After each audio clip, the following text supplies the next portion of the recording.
datang di Kampus Pejuang Pendidik, Pendidik Pejuang. Universitas Veteran Bank Nusantara merupakan institusi pendidikan tinggi yang memiliki motivasi untuk mencetak lulusan yang mandiri, unggul, profesional, berkarakter, dan memiliki nilai-nilai kejuangan.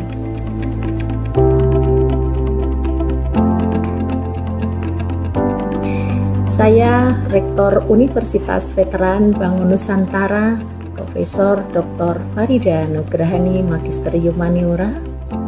Misi Universitas Veteran Bank Nusantara adalah terwujudnya universitas yang unggul, berkarakter, mandiri, dan memiliki nilai-nilai kejuangan.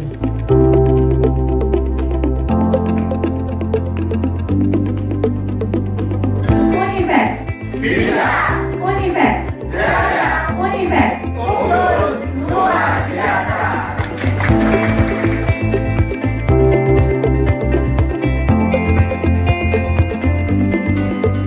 Kampus Universitas Veteran Bank Nusantara terdiri dari 6 fakultas unggulan dan 1 program pasca sarjana.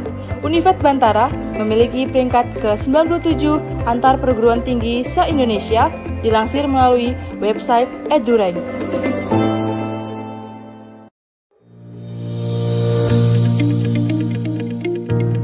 Menyelenggarakan pendidikan yang berbasis pada nilai kejuangan, Univet Bantara didukung dengan kegiatan perkuliahan yang terkelola secara profesional dan difasilitasi dengan sarana dan prasarana yang representatif guna mendukung proses pembelajaran mahasiswa.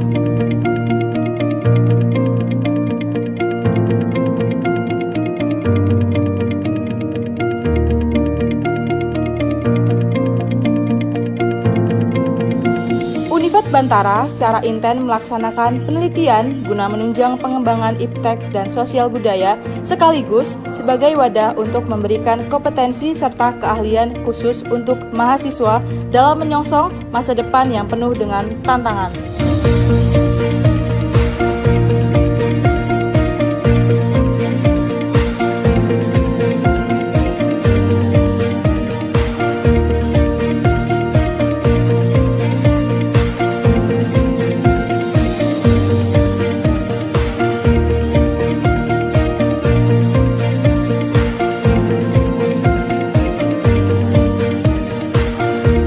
Pengabdian kepada masyarakat merupakan bagian yang secara intensif dan aktif dilaksanakan Univet Bantara dengan melibatkan dosen serta mahasiswa sebagai wadah untuk membentuk karakter serta sebagai bentuk kepedulian sosial dan menjadikan generasi Bantara.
Bismillahirrahmanirrahim. Assalamualaikum warahmatullahi wabarakatuh. Yang terhormat kepada tim penguji seminar PPG calon guru gelombang 2 tahun 2024 Universitas Veteran Bangun Nusantara Sukoharjo. Sebelumnya perkenalkan, nama saya Ahmad Naharudin Nugroho, mahasiswa PPG calon guru gelombang 2 tahun 2024 program studi pendidikan guru sekolah dasar. Di sini saya akan melaksanakan presentasi seminar pendidikan profesi guru dengan dosen pembimbing DRS Ismail MPD. Profil mahasiswa. Nama Ahmad Naharudin Nugroho.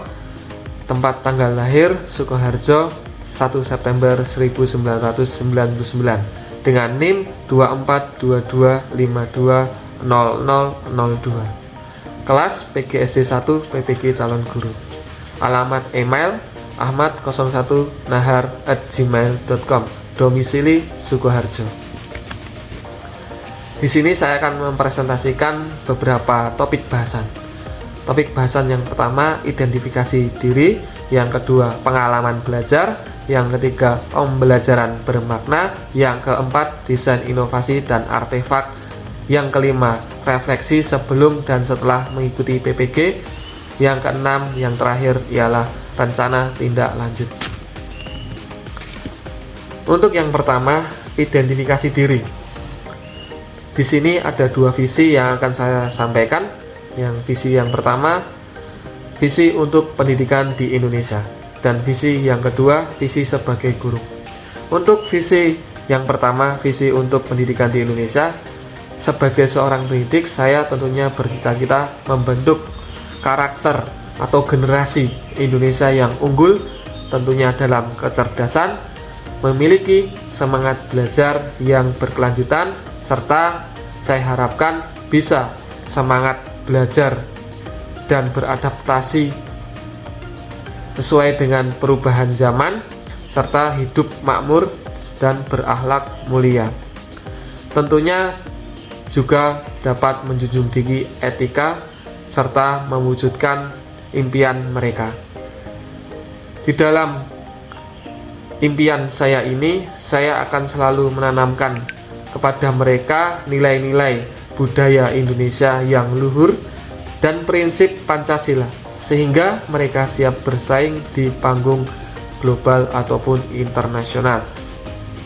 Tentunya visi yang kedua, sebagai guru, sebagai calon pendidik, saya memiliki pandangan bahwasanya setiap siswa berhak mendapatkan pembelajaran yang sesuai dengan diri mereka, di mana kebutuhan, ketertarikan, dan karakteristik yang unik pada masing-masing peserta didik menjadi pertimbangan di dalam diri saya.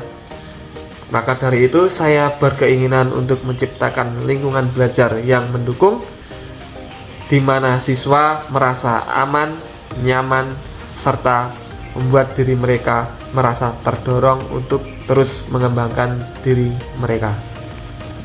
Lalu yang selanjutnya, untuk mencapai visi saya atau upaya untuk mencapai visi dengan mewujudkan cita-cita saya sebagai calon pendidik, saya akan terus mengembangkan kemampuan diri melalui pelatihan. Tentunya dengan beberapa pelatihan yang saya ikuti seperti program PPG ini. Saya ingin bekerja sama dengan rekan sejawat saya dan mempelajari berbagai sumber ilmu. Tentunya saya juga akan menjalin hubungan baik dengan orang tua dan masyarakat, menjadi panutan bagi anak didik saya nantinya. Serta saya ingin memasukkan nilai-nilai budaya Indonesia dan Pancasila dalam proses pembelajaran. Dalam mengajar, saya akan menerapkan beberapa metode yang berpusat pada siswa. Tentunya dengan memanfaatkan teknologi dan memilih pendekatan yang sesuai dengan perkembangan zaman. Selain itu, saya akan selalu berusaha menciptakan suasana belajar yang mendukung bagi perkembangan siswa. Topik bahasan yang kedua ialah pengalaman belajar. Tentunya saya sebagai mahasiswa PPG calon guru telah melaksanakan atau mengikuti mata kuliah di semester 1 maupun di semester 2. Ada 13 mata kuliah yang saya ikuti di semester 1 dan di semester 2. Pada semester 1 ada 7 mata kuliah yang saya ikuti. Yang pertama ada mata kuliah Filosofi Pendidikan Indonesia, yang kedua ada mata kuliah Pembelajaran Berdiferensiasi, yang ketiga ada mata kuliah Prinsip Pengajaran dan Asesmen 1, yang keempat ada mata kuliah Pemahaman tentang peserta didik dan pembelajarannya, yang kelima ada mata kuliah Perspektif Sosiokultural dalam Pendidikan Indonesia, yang keenam ada mata kuliah Praktik Pengalaman Lapangan 1, yang ketujuh ada mata kuliah Pencegahan Perilaku Kekerasan Seksual. Lalu di semester 2 ada 6 mata kuliah. Yang pertama ada mata kuliah Pembelajaran Sosial Emosional, yang kedua ada mata kuliah Computational Thinking, yang ketiga ada mata kuliah Prinsip Pengajaran dan Asesmen 2, yang keempat ada Praktik Pengalaman Lapangan 2, yang kelima ada mata kuliah Proyek Kepemimpinan, yang keenam ada Seminar Pendidikan Profesi Guru. Lalu untuk topik yang ketiga ada Pembelajaran Bermakna. Dari sekian banyaknya mata kuliah, saya telah merefleksi seluruh mata kuliah yang ada. Dari refleksi yang saya lakukan, terdapat mata kuliah yang sangat memberikan pengalaman bermakna bagi diri saya, yaitu adalah mata kuliah Prinsip Pengajaran dan Asesmen yang Efektif 1. Di dalam Prinsip Pengajaran dan Asesmen 1 ini ada 4 topik bahasan.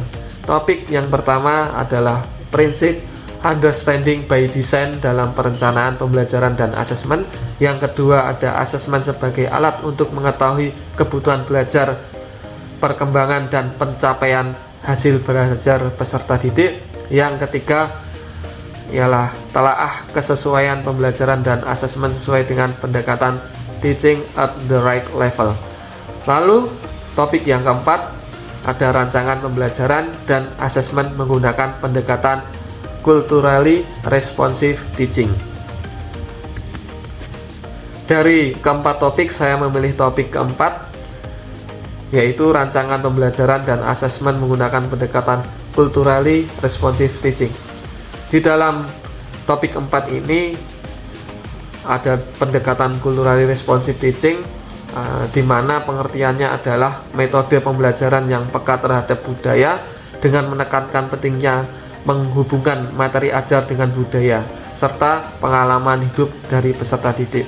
Lalu juga ada dari pendekatan CRT ini pemahaman terhadap latar belakang budaya siswa menjadi sangat penting menurut saya karena guna menciptakan pembelajaran yang relevan dan bermakna.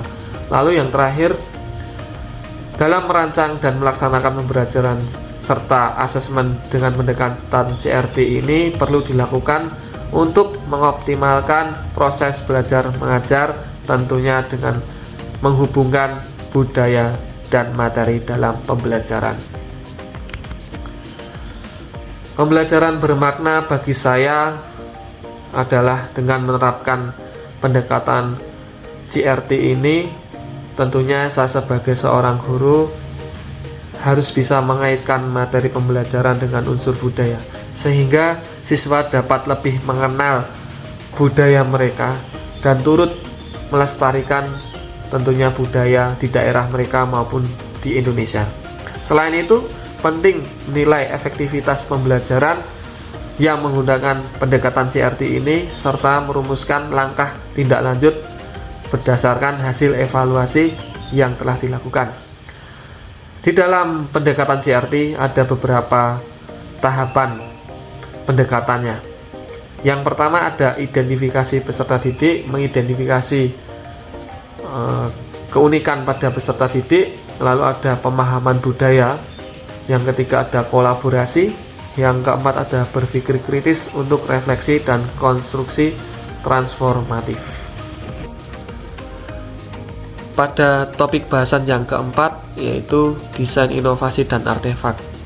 Inovasi yang diterapkan dalam pembelajaran diwujudkan melalui desain pembelajaran dan asesmen dalam bentuk modul perangkat ajar.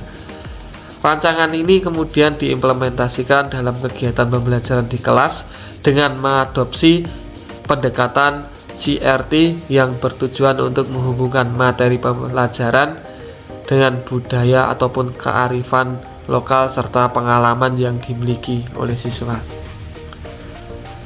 Di dalam inovasi dan artefak yang telah diterapkan pada mata kuliah prinsip pengajaran dan asesmen 1, artefak yang saya pilih yaitu modul ajar pendekatan CRT yang sudah saya implementasikan dalam proses pembelajaran selama saya melaksanakan PPL. Modul yang saya buat atau modul ajar yang telah saya buat yaitu dengan mata pelajaran matematika kelas 5 atau fase C dengan bab mengenal data dan materi mengumpulkan data. Untuk modul yang telah saya buat bisa diakses dengan barcode yang sudah saya lampirkan serta link yang juga telah saya lampirkan di dalam PPT saya. Lalu untuk desain inovasi dan artefak yang saya pilih selanjutnya, di dalam modul ini ada lembar asesmen diagnostik non-kognitif. Tentunya dengan adanya asesmen diagnostik non-kognitif ini gunanya untuk mengetahui latar belakang peserta didik, di mana ada beberapa pertanyaan yang telah disediakan guna untuk mengetahui latar belakang mereka, tentunya daerah mereka maupun makanan khas mereka ataupun perilaku yang mereka lakukan selama sehari-hari. Lalu ada lembar kerja peserta didik atau LKPD yang telah saya lampirkan. Di situ saya hubungkan dengan kearifan lokal ataupun budaya mereka, tentunya dengan gambar-gambar makanan khas dan minuman khas di daerah Sukoharjo.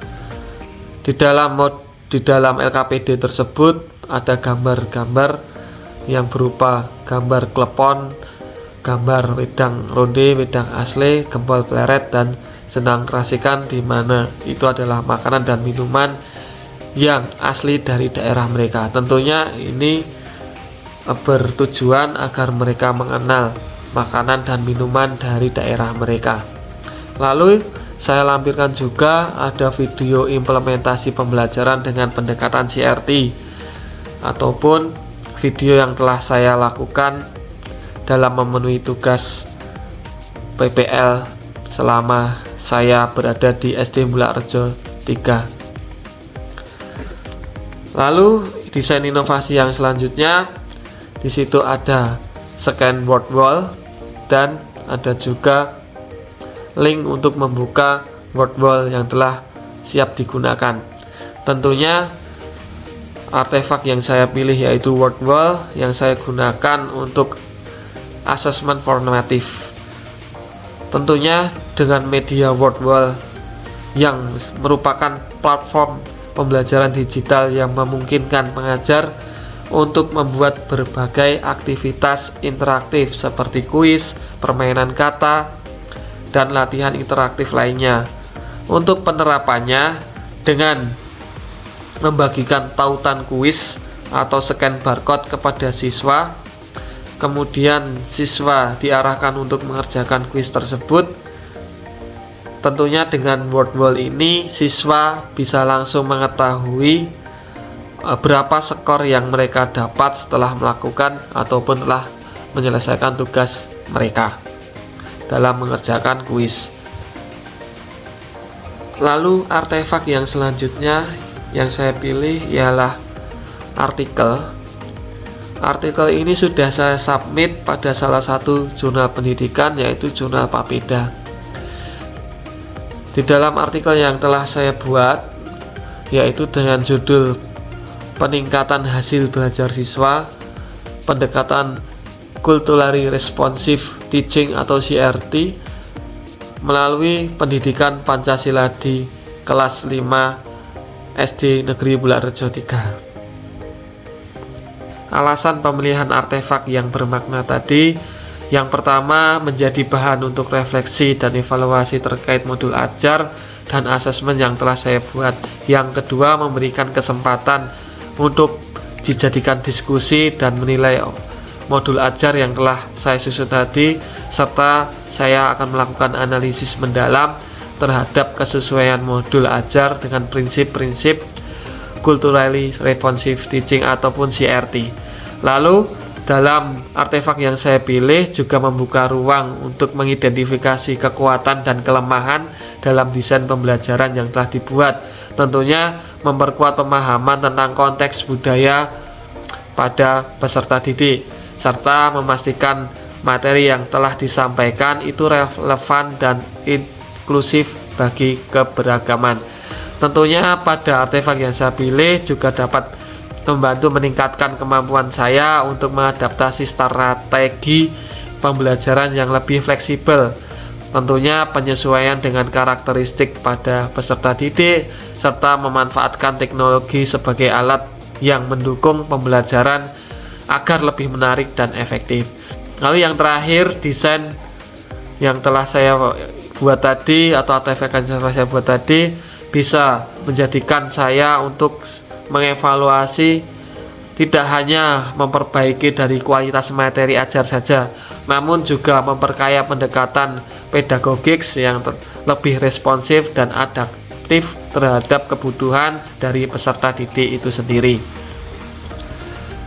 Topik bahasan yang kelima yaitu sebelum dan setelah saya melaksanakan PPG. Tentunya pada paradigma tentang makna dari guru, tentang pandangan awal saya sebelum mengikuti perkuliahan ataupun setelah mengikuti perkuliahan. Yang pertama, saya masih memandang bahwasanya memakai rancangan pembelajaran lama tanpa memperbaharui sesuai dengan kurikulum yang telah diperbarui. Lalu tetap menggunakan desain pembelajaran terdahulu tanpa melakukan adaptasi terhadap perkembangan kurikulum terbaru. Lalu yang ketiga, masih mengandalkan rencana pembelajaran lama tanpa mempertimbangkan penyesuaian dengan perubahan kurikulum yang sedang berlaku. Yang keempat, tidak melakukan revisi terhadap rancangan pembelajaran meskipun kurikulum telah mengalami perubahan dan perkembangan, dan hanya melihat bahwa sebatas melaksanakan pembelajaran. Lalu paradigma yang kedua yaitu pandangan baru setelah merefleksi pengalaman belajar dan setelah mengikuti mata kuliah ataupun perkuliahan PPG. Yang pertama, saya merasa saya mendapatkan ilmu yang sangat banyak sekali, terutama sebagai seorang guru yang profesional. Tentunya saya menjadi paham tentang menjadi guru yang sebenar-benarnya. Lalu yang kedua, sebagai seorang guru harus memahami psikologi pendidikan dan komunikasi interpersonal agar mampu menjadi fasilitator yang peka terhadap kebutuhan dan karakter dari peserta didik. Yang ketiga, dalam pembelajaran yang berpusat pada peserta didik, tentunya guru perlu menguasai pendekatan konstruktif dan strategi student center learning, sehingga siswa ataupun peserta didik dapat aktif membangun pengetahuan dan termotivasi untuk belajar. Lalu yang keempat, dalam penerapan diferensiasi pembelajaran itu juga menjadi kunci, di mana guru harus memahami gaya belajar baik itu visual, auditori, dan kinestetik, serta mampu merancang pembelajaran yang inklusif dan sesuai dengan keragaman dari peserta didik.